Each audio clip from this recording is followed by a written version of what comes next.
Good evening. Tonight is October 23rd, 2018. Just 13 days till midterm elections.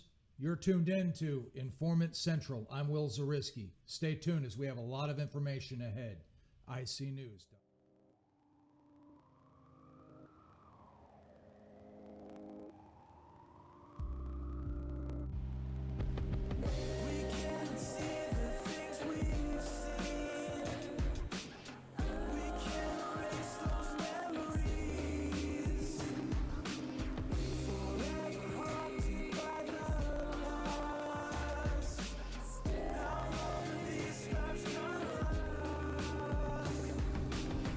Was a way to unsee what I've seen, the pain and the sadness, scene after scene. I feel backed in between a steep ravine and these crumbling walls on which I always seem to lean. The world thinks they know how this job should go.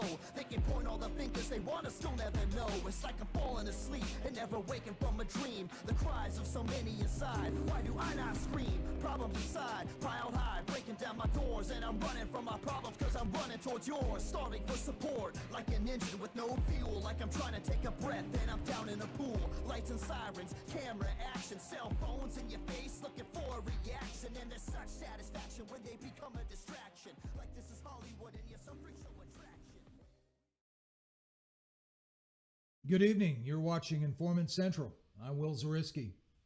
Couple of events, local events here in Southwest Florida I want to tell you guys about.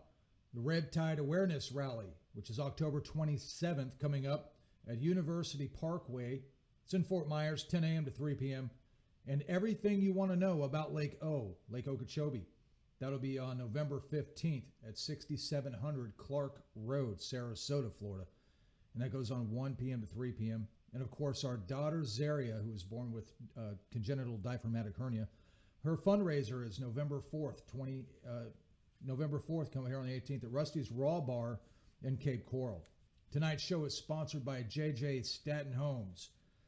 Well, as an old sailor, they have a saying, you can't change the direction of the wind, but you can change the direction of your sails to get to your destination. And that means if you've been listening to other people and you're not quite sure about the information, could be disinformation that you're getting, it's always good that you have the option to change the direction of your sails and get the correct news. Myself and my partners are licensed by the state of Florida as private investigators. We do a lot of research and a lot of preparation to do these shows to bring you the most accurate and suppressed news available out there. Which leads me to, we're going to talk about ORCA, which is the Ocean Research and Conservation Association. Despite of some information you might have heard, they posted just on October 19th. It says, we are surrounded by harmful algae blooms with red tide on both east and west coast, brown tide in the northern Indian River Lagoon, and blue-green algae in southern Indian River Lagoon, Lake Okeechobee, and the Caloosahatchee River. Check them out. ORCA, Ocean Research and Conservation Association. Well, the big news today, President Donald Trump, this is made it up to President. Well, he does have a home over in Palm Beach, that he's signed a bill today to finally build a reservoir. However, that can't be built for another 5 to 10 years maybe. It should have been built 8 years ago. You know, my question is where did all the money go? And once this reservoir is built, according to the flow of water sending it south to the reservoir, it's only going to contain 65% of it anyway, and it's still years and years away. And meanwhile, we've got massive fish kills for the first time. Red tide that I've ever heard of has reached Cocoa Beach, my hometown, Vero Beach. We're having massive fish kills like we did over here in Southwest Florida. Red tide, or is it something else? A lot of questions there. All of the adjuvants that are being put into the water. And then we have the EPA. This is from the GMI Reporter. The EPA plans to allow unlimited dumping of fracking wastewater into the Gulf of Mexico. This came out on October 5th. Environmentalists are warning the Environmental Protection Agency and that its draft plan to continue allowing oil and gas companies to dump unlimited amounts of fracking chemicals and wastewater directly into the Gulf of Mexico is a violation of federal law. And that's what we got going on. They're being so flagrant about it I have the articles here, and we're allowing this to happen. We need to get proactive. And I'm going to talk about this more as we go into the show. I want to cover some more headlines here. Warren Wright has reported, this came out August 3rd, 2016.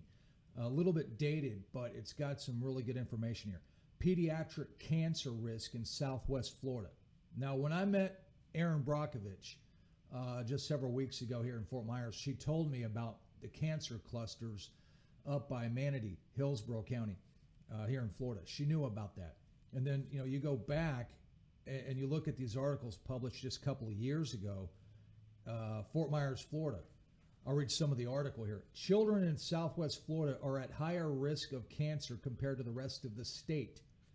But Florida State Department of Health remains silent on the issue. 5 separate studies looking at pediatric cancer rates paint a disturbing picture. Pretty much everywhere south of Lake Okeechobee, children living in South Florida are 3 times more likely to get diagnosed with cancer. The first study was published in 2010. 4 more followed. The result of one study explained that compared with the state, this is how statistically significant, a 35% increased risk of childhood cancer. What is even more disturbing is that scientists that are involved in the research said that the FDOH showed little interest after the articles were even published in respected medical journals. So they're not even talking about this. I remember back in 2007, a realtor in Sanibel, Florida, had told me about radon that was in the soil in Cape Coral, Florida. So this has been going on for a while. It's just getting more momentum, and with more access to the internet and social media, more people are becoming aware of it now. But a lot of this stuff has been going on for a long time. And we will report on something I found here in the Wall Street Journal. It's been on social media, June 20th, Wall Street Journal. At a time when store closures are accelerating and struggling malls pockmark the country, county commissioners in Florida approved a plan to build what will be the largest mall in the United States. America Dream Miami would also be the most expensive mall ever built, according to the Canadian developer 555 Worldwide Group. This is a 6.2 million square foot retail and entertainment complex, and it's going to cost over $4 billion to do it. Listen to this. This cost would include 2,000 hotel rooms, indoor ski slopes, an ice climbing wall, a water park with a submarine lake where guests could enter a plexiglass submarine and descend underwater. That's what they're planning on building here in Florida. And I wonder not only about the chemicalization, the toxic water, but how that infrastructure would hold up during a Category 4 or 5 hurricane. And that would also explain why places like Lee County turn around and spend $1 million in marketing, because the plans for this super mall to be coming here, the most expensive mall ever built, coming here to Florida. Back in April, MSN reported this is about the 14-year-old spill in the Gulf of Mexico verges on becoming one of the worst spills in U.S. history. Another oil spill that's been quietly leaking millions of barrels into the Gulf of Mexico. We're going to be talking a lot tonight about the Gulf of Mexico. Has gone unplugged for so long, it's now one of the worst offshore oil disasters. There's 300 to 700 barrels of oil per day that have been spewing. This is 12 miles off the coast of Louisiana since 2004. Our problem with the waters, it's a combination of adjuvants. We going back to the BP oil crisis, the oil spill. They used Corexit, which was aerosolized by planes over the oil. It dispersed it and sank the oil to the bottom. 2016 was a bad year for the blue-green algae, the cyanobacteria. And now in 2018, it's been the worst on record, with a combination of the fertilizers, the raw sewage, and the red tide infiltrating the Caloosahatchee here in Southwest Florida. and now on the East Coast. What are the answers? According to Garrett Stewart, it is duckweed. They need to be doing something besides, putting algicides, herbicides into our water system. Putting poison on top of poison is not the answer. Of course, building a reservoir should have been built 8 years ago, would have helped dramatically, doing that. I'm going to shift gears here. I want to talk about DARPA. DARPA is the Defense Advanced Research Project Agency. They plan on weaponizing insects to spread viruses across the population. Not kidding. This comes from the Intel Hub. This was published just the other day, October 20th. And they're working on an agricultural bioweapon. And a team of scientists, they're the ones talking about this. I guess it's so bad, just like a project over in CERN, Switzerland, where the scientists actually quit because they see so much nefarious things going on, they go talking about it. So for years now, agricultural firms have experimented with plant life, genetically modifying crops, just like we hear about Monsanto. It's profitable. The experimentation has largely been conducted in labs, whereas genetic modification is directly applied into the chromosome of a particular crop. Scientists say the program could be viewed as a way to develop biological agents for hostile purposes. This was also reported by Gizmodo. Another report says here that it accuses the Pentagon of developing an agricultural bioweapon. Another report going back to October 6th. Scientists accuse DARPA of genetically modifying insects for bioweapons to spread agricultural viruses. I mean, what do you think Lyme disease is? Developed by a German scientist on Plum Island. And they're here, flagrantly telling us about this. Now, Chris, you had mentioned off camera another project that DARPA had been working on. And maybe some of the viewers would be very interested in having you discuss that here on air tonight. I found this actually popped up in a veteran group. Apparently, DARPA is working on a way to have pilots control drones that basically they're drone wingmen. Because I guess the Air Force is having a hard time finding enough pilots to fly all the airplanes that they have. And I had actually, in that particular veteran group, raised up the point of, look, you got a whole generation of kids that sat around at home eating junk food and playing video games. Why don't we, instead of spending literally billions of dollars on this research, find a way to just have these drones controlled with PlayStation controllers, sit these kids in a room with some VR headsets and let them go to town. You know what I mean? Like, DARPA wastes so much money. The solution's already there. It's called Ender's Game. They could watch a movie and have this sorted out in an afternoon. You know what I mean? With a bottle of bourbon and some popcorn. Well, I know. We talked earlier off camera. There was a movie in the 1980s called Toys, and it was kids that were playing video games. They actually thought they were playing video games when they were flying jets and dropping bombs, and it's actually in real time. Well, right. The military's been using video games for training for years now, years and years. As a matter of fact, if you go to boot camp now, at least for the Navy, they don't let you fire a real firearm in boot camp. It's a air-powered gas blowback laser pistol that you shoot at a target, and it's essentially just a really rudimentary video game. And the funny part is I remember back, oh gosh, it was before I joined the military.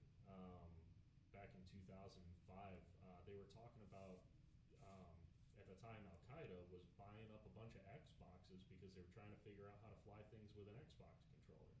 And if they can figure that out in a cave in Afghanistan, why can't we figure that out in an advanced research laboratory in the United States? Like, it can't be that hard. We fly model airplanes all the time. Really, the only thing you got to figure out is the radio communication between the airplane and the controller. That was my 2 cents on it. I thought that was kind of weird that they're all of a sudden out of nowhere trying to fly remote control planes, but they want the pilot of the actual fighter jet to do it. And it's like, well, he's got enough to do. You know what I mean? Yeah, we're in the age of $1.8 billion Yeah. jet in the air. You know, we're in the age of drones now, and the drones keep getting smaller and smaller and weaponized too. yeah. Well, and that's the thing is, they can weaponize. Look at the Predator drone. You know what I mean? The Predator drone program is, by military standards at least, is a really inexpensive program, and they can get that done all day long, and that's flown by people with VR headsets in an office somewhere. You know what I mean? They get done flying an attack mission. Their aircraft gets flown for them with GPS to the attack location, and then they pop in just long enough to complete the attack and turn it around and send it home. Then it flies itself home for them. They can take coffee breaks in the middle of a bombing run now. Crazy I the don't way understand war's why turning. We can't do the same thing with fighter jets, and while we're at it, Russia's doing it with tanks. They're working on an unmanned tank. That's like the best design ever. Let's steal that. Come on now. The Chinese are stealing stuff left and right. Why can't we steal this stuff? Right. Well, I got you on the air still. I want to discuss an article here with you. I know you're a veteran of the United States Navy. U.S. Navy investigates 2 mysterious helicopter crashes amid a rash of suspicious incidents. This was also reported by Zero Hedge the other day, October 20th. The USS Ronald Reagan has assumed flight operations last Friday, after a mysterious incident where a MH-60R Seahawk helicopter crashed while making an emergency landing on the ship's flight deck shortly after taking off at 9 a.m. The incident was October 9th. The Navy said it's investigating the crash after the helicopter, a member of the Saberhawks Helicopter Maritime Strike Squadron, crash-landed shortly after lifting off from the ship's deck. Chris, what are your thoughts on this? Well, for years now, and especially, it kind of goes back to the Bush administration a little bit, but really started kicking into high gear during the Obama administration. I was in the military mostly during the Bush administration, and then starting into the Obama administration, so I got a little bit of a taste of both. But they expect you to keep an operational tempo up that's absolutely ridiculous. They want those birds in the air constantly. And on the same token, and that's the same with every piece of equipment that we have. It was the same on our ship. That was the same on everything. But on the same token, the funding for maintenance and repairs and the training for maintenance and repairs is woefully lacking. We've seen really an uptick, especially in the last several years. We're running equipment that we went into the Iraq War with, that we went into the war in Afghanistan with, and we're still running that equipment. We saw a lot of ships out there that are probably outdated as well before they're retired. Well, yeah, there's ships that are afloat that are outdated. I remember there was a frigate in Mayport. They were doing some general maintenance, just chipping up some flaking up paint down in the bilge, and actually managed with a needle gun. Now, for those who don't know, a needle gun is literally it's a ring that holds some metal rods, and it's got a disc on the back that vibrates, and it's for chipping paint, and it's designed to not damage the metal. They were using a needle gun down in the bilge and blew a hole right through the hull of the ship because the hull was so thin. It was basically just a patch of rust was all that was holding it together. And it turned into a fairly big emergency because that's a hole in the ship underwater. Yeah, you know what I mean? And that's serious. The thing is, we're running equipment that's in some cases 40, 50 years old. These frigates that we've got, some of them they date from the 60s. Wow. A lot of them date from the 80s. We've got very few old ships left, but the thing is when you keep up operational tempos like we do, again, the war in Iraq and the war in Afghanistan, we've been at war since 2001. It's 2018. We've been at war for 17 years. The stuff is going to start breaking. And unfortunately, the stuff that's in the air, when it breaks, it's only got one place to go. So the fact that we've got these guys losing their lives, it's not surprising. And then, last year we had a rash of, and I think there was one this year as well. We had a rash of accidents happening with ships. And yeah, I guess guess you could chalk some of that up to training, and you could chalk some of that up to watch standers maybe not paying attention like they should be. But how much of that is also equipment malfunctioning? How much of that is, I mean, if these guys are on what we used to call, it's called port and starboard, where you're 12 on, 12 off, or 8 on, 8 off. We used to call it port and stupid, because after about 3 days of that, you're not functional, because even when you're off watch, you've still got maintenance to do. You've still got, you got to eat, you got to shower. So when do you have time to do all this stuff? Right. It's not just go on watch for 8 hours, go in your rack for 8 hours. That'd be great. No, it's, you get off watch and now you got to go do 8 hours of maintenance, and then you got to go back on watch again. So you're actually having, in that situation, a 22-hour work day, and Sleep deprivation. then you get to go to sleep. Yeah. And it's ridiculous. It's absolutely ridiculous. So all of these things put together are really leading to the deaths of, I mean, not just my shipmates. I know, guys in the Marine Corps, guys in the Army, guys in the Air Force, they're having the same problems too. With aircraft crashing and mishaps happening, they can't keep up with the operational tempo like this. Yeah, I mean, look, most of the viewers here, you probably don't drive a car that's older than 12 or 14 years old, do you? Right. Or 10 years old, even that. And Right. that's just some of the military they're taking equipment. birds up in the sky that have got more mileage on them than most of the cars. The jalopies on the road are in better condition than these birds that are taking Wow. on there. It's ridiculous. Unbelievable. It's absolutely ridiculous. Yeah. So that's my 2 cents. Chris, I appreciate that. We'll move on to another article here, and then we'll get back into some of the water information that I got. Florida police defend punching of 14-year-old girl lying on ground during arrest. This report came from the RT. Florida police have defended the manner of their arrest of a 14-year-old girl in which a male officer repeatedly punched her in the side as she lay on the ground after allegedly resisting arrest. This is at a Coral Springs mall, and a short video footage was taken by an unknown bystander that shows a black teen being held face down on the ground by a female police officer as a male officer kneeling on the girl's back punches her twice into the side. The clip was provided anonymously to the Miami Herald. The Coral Springs Police Department issued a statement defending the officer's actions, saying the footage doesn't show the whole context of the incident, and claiming the team was part of an unruly group that returned to the mall after previously being asked to leave for harassing patrons. The police force also said the officer did not use excessive force based upon the teen's stature of aggressive behavior.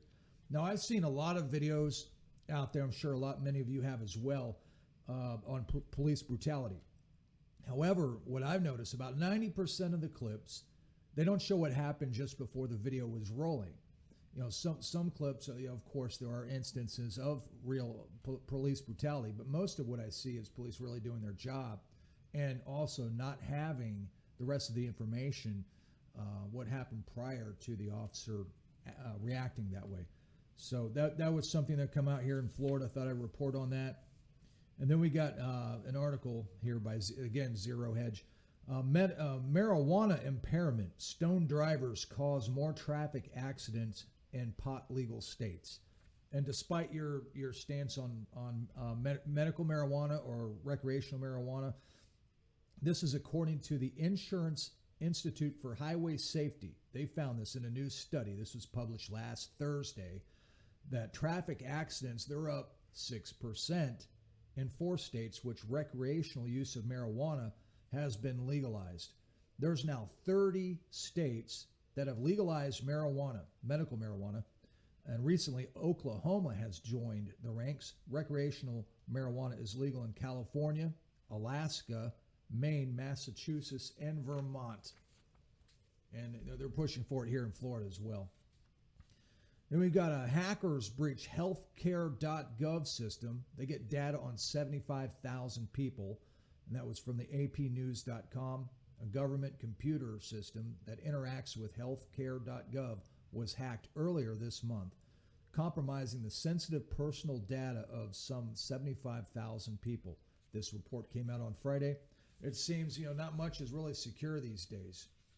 So now we're going to shift gears. We're going to go back to situation here in Florida. GM Watch, they have found that glyphosate and dicamba herbicides increase antibiotic resistance to bacteria. Antibiotic resistance developed in bacteria increased by a factor of up to 100,000 times faster than occurs without herbicide. And this is something that I have a personal interest in. To me, what they're doing here in our Florida's water with the spraying. We've seen, on social media and on the internet that they are spraying. I know our producer Chris has found over 20 adjuvants that mosquito control had used and Fish and Wildlife have been reported using. But this new study reported by GM Watch has found that some of the world's most widely used herbicides, Roundup, which is glyphosate, and dicamba, increase the rate of antibiotic resistance development in bacteria by a factor of 100,000 times faster than occurs with herbicide.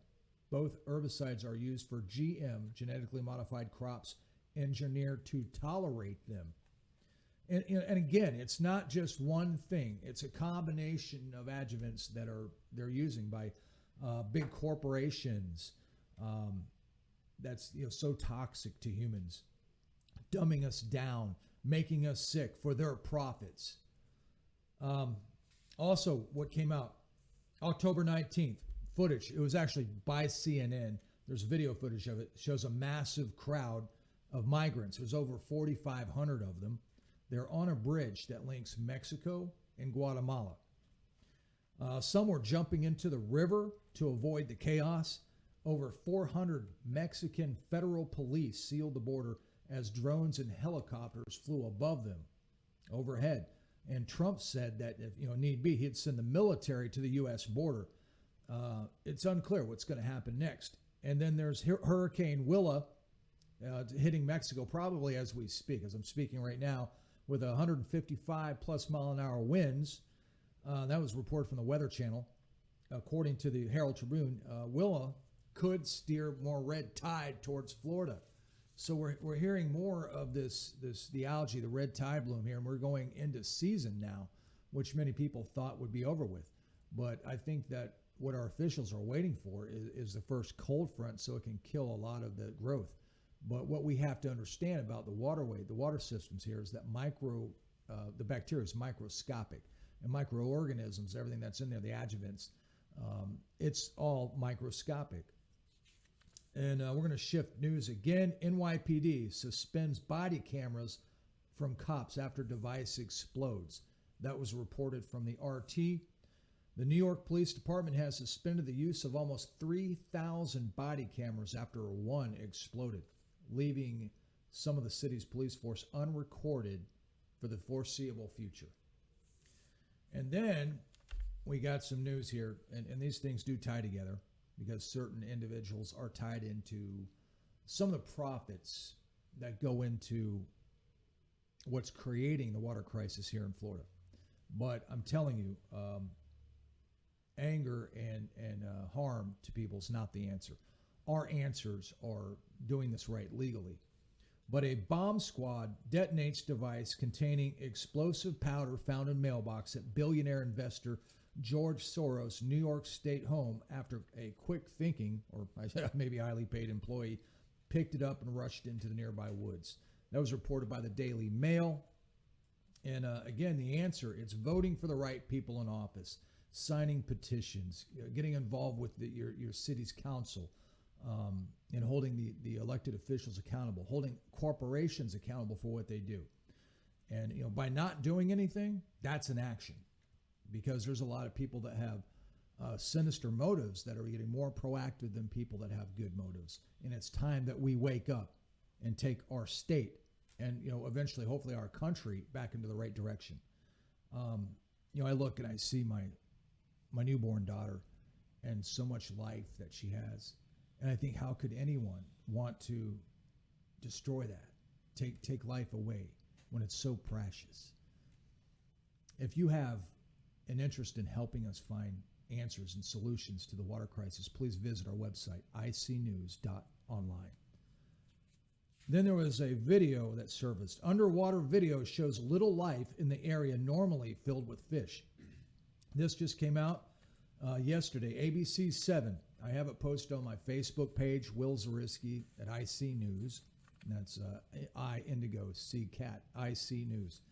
An area normally teeming with life shows hardly any in a video posted to Facebook by the Florida Fish and Wildlife Conservation Commission. The video was posted Monday, and it was taken 10 miles off of Sanibel Island at a 12 meters deep at an artificial reef. I tell you, what's going on here with our water it's unbelievable.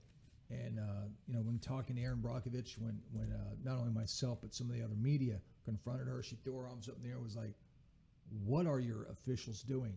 And that was the answer that we got. It's like, wow, and she's been dealing with fires and everything else in California, and then coming over here and seeing, our water crisis. And then we're in an election year, November 6th. We are going to decide, we the people, who our next governor of Florida is going to be. And then you have reports that come out. Tallahassee reports text messages show Andrew Gillum lied about FBI and Hamilton tickets. He's lying about this. So we're looking at politicians that lie. The Tampa Bay Times reported on this, that Andrew Gillum knew that developers who were undercover FBI agents provided tickets for him to attend the Broadway musical Hamilton when he was in New York City with Adam Corey. Gillum has previously said his brother gave him the tickets. It's right there. And the last bit of news that I wish to report on comes from Isabella Mascarenas from Sarasota. Sarasota couple donates $1 million to start Red Tide Institute at Moat Laboratories. The Sarasota philanthropists, Dr. Andrew and Judith, they've invested more than $1 million to start the Red Tide Institute at Moat Marine Laboratory. We're talking about a government agency. They're funded by the government, Moat is, with many donations. They're getting another $1 million. Yeah, Red Tide's been around for a long time. This year it got exacerbated by all of the sewage, all of the runoff. And there's so much misinformation about this, folks. There's scientists still learning about the water systems that come into Lake Okeechobee. It's not a simple solution. And throwing money at it isn't really so much of the answer as to doing the right thing, building a reservoir that should have been built years ago. And it just breaks my heart when you see this money could really be used to something else when, Chris actually found, Moat not only being government founded, but some of the scientists, they're also actresses. I know he was looking for that information, but maybe on another show. But that's about all the information that I have tonight. Check the website out, ICNews.online, and my Facebook page, Will Zariski, Zariske, as you see on the screen. God bless you guys. Have a good night. I'm Will Zariski. Just a few quick show notes here. Make sure you guys are going down to the bottom here. Subscribe on YouTube. We want to make sure that if for some reason we should get our page taken away by Facebook, has been happening to a lot of other pages. We want to make sure that we can get the news out to you.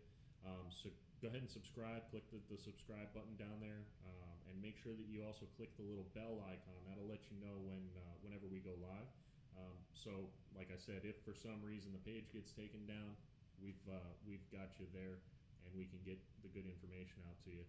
Also, make sure that you like, comment, and follow our Facebook page, Will Zariski at ICNews.online, and make sure that you guys are visiting our website, ICNews.online, where you can find all kinds of great information. And we also have our sponsorship information put up there. Like I said earlier today to some folks, we're not the kind of guys that are looking for handouts. We don't want your handouts. We don't want you to just give us money.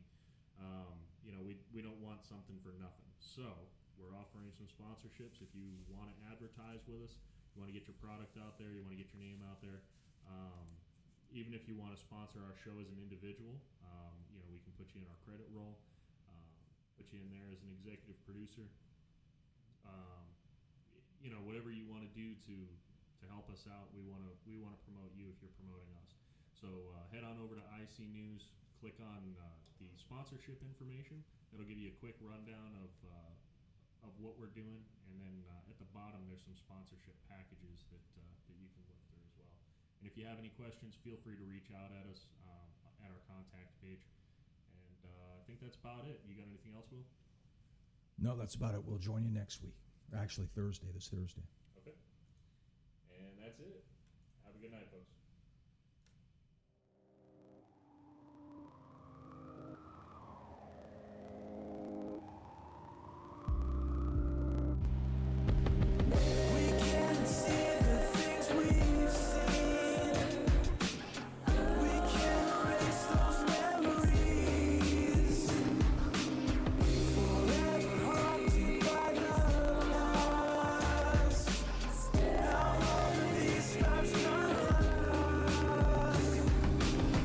Was a way to unsee what I've seen, the pain and the sadness, scene after scene. I feel backed in between a steep ravine and these crumbling walls on which I always seem to lean. The world thinks they know how this job should go.